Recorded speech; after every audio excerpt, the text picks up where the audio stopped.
everyone, welcome back to Mrs. English Learning. I'm Brianna, and I'm joined as always by the man who is already dreaming of Saturday morning, Reza.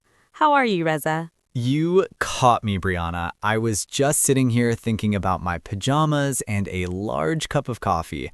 I'm doing wonderful, and I'm even better now that we're recording. I love that energy. Today, we are diving into a topic that is music to everyone's ears, planning the weekend. It's that sweet moment during the week where you look at the calendar and realize freedom is coming. Exactly. But before we get into our plans, we have to mention our favorite part of the day, seeing our community grow. If you're enjoying these deep dives into English, please give us a follow or subscribe. It really helps us stay motivated to bring you these long-form lessons. It really does. Now, let's look at our script. In the short version, Reza asked, "Do you have something in mind?" This is a great alternative to, "What do you want to do?" It's very polite and open-ended. It's a great way to start a brainstorming session. Let's listen to Brianna and Reza as they try to figure out how to spend their upcoming days off. Sound effect. The sound of a tablet tapping and a calendar app pinging. Ah, Brianna, look at the date. It's Thursday already. Friday's just around the corner. Do you have any plans for this Saturday? Not yet, actually. My schedule is a blank slate. Why? Do you have something in mind? Well, I checked the weather forecast this morning. It looks like we're finally going to have a break from all this rain. The weather is supposed to be gorgeous, sunny, and about 22 degrees. Oh, finally. I was starting to think I'd forgotten what the sun looks like. If it's going to be that nice, we should definitely make the most of it. We shouldn't stay cooped up inside. My thoughts exactly. I was thinking we could head over to the park. Maybe go for a long walk around the lake? That's a lovely idea. It's been ages since we've been there. And you know what? Since it's going to be so warm, we could even pack a picnic. A picnic. Now you're talking. I'll handle the savory stuff, maybe some sandwiches and pasta salad if you can handle the drinks and maybe something sweet. It's a deal. I'll whip up some brownies on Friday night. But wait, isn't there a festival happening downtown this weekend too? Oh, you're right. The Spring Arts Festival is on. It might be a bit crowded, though. Good point. I'm not really in the mood for big crowds after such a busy week. Maybe we can play it by ear. We can go to the park in the morning, and if we still have energy, we can swing by the festival later in the afternoon. That sounds like a solid plan. No pressure, just a relaxing Saturday. What about Sunday? Sunday is for recharging. I was thinking of just having a lazy Sunday.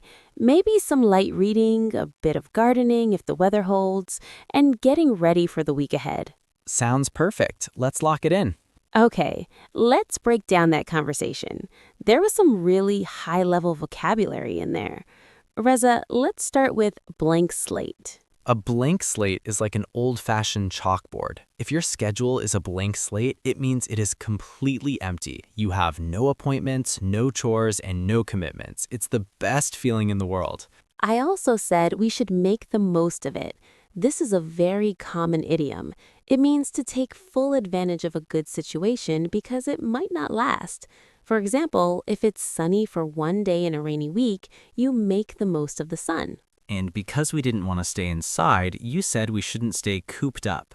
Think of a coop where chickens live. It's small and tight. If you feel cooped up, you feel like you've been inside a building for too long and you need to get out into the fresh air. Now, here's a phrase I use almost every day. Play it by ear. Reza, where does that come from? It actually comes from music. If a musician plays by ear, they aren't looking at sheet music. They're just reacting to what they hear. In daily life, playing it by ear means you don't have a strict plan. You're going to decide what to do as the day progresses based on how you feel. It's the opposite of having an itinerary. An itinerary is a minute-by-minute plan. On weekends, I prefer playing it by ear. Me too. And at the end, I said, let's lock it in.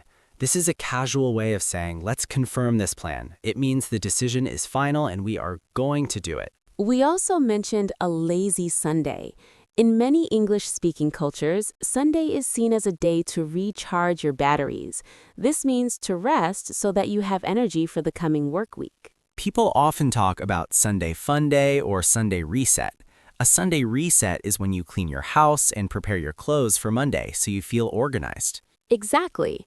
Now, let's talk about the weather vocabulary. We used weather forecast.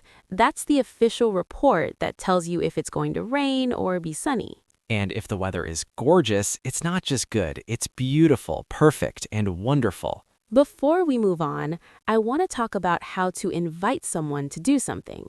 Reza, you asked, do you have something in mind? That's a very safe way to start. It is. If the person says no, you can follow up with, would you like to, or how about we? Brianna, another way is to say, I was wondering if you'd like to go to the park. It sounds a bit more formal, but very polite. And if you want to decline a plan, if you want to say no politely, you can say, I'd love to, but I'm already tied up, or I think I'll pass this time. I really need some rest. Tied up is another great one.